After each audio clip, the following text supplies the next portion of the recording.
Alright, magandang araw naman po sa ating lahat at update na naman po ng ating itinanim na pakwan. Ito po ay kahapon lamang nag-upload tayo ng video na mayroong mga bulaklak at ngayon po ay ipapakita ko na naman sa inyo na mayroon na po itong bunga.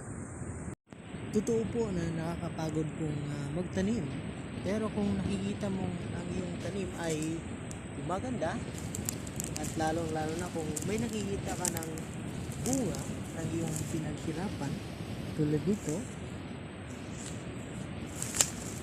yan, nagsisimula na po siyang mamunga.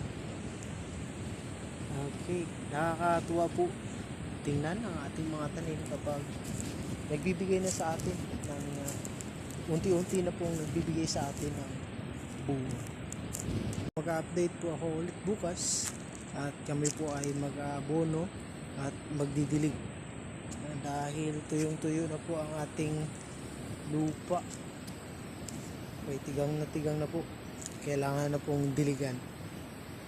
At isa po sa mga napansin ko mga peste na tulad niyan po ay beetles. Nasaan na yan? Yan, oops, di nakikita. Yan, may mga beetles po na nakikita dyan sa ilalim.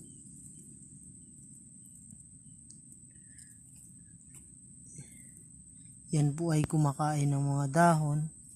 Yan po ang isa sa mga problema ng pakwan.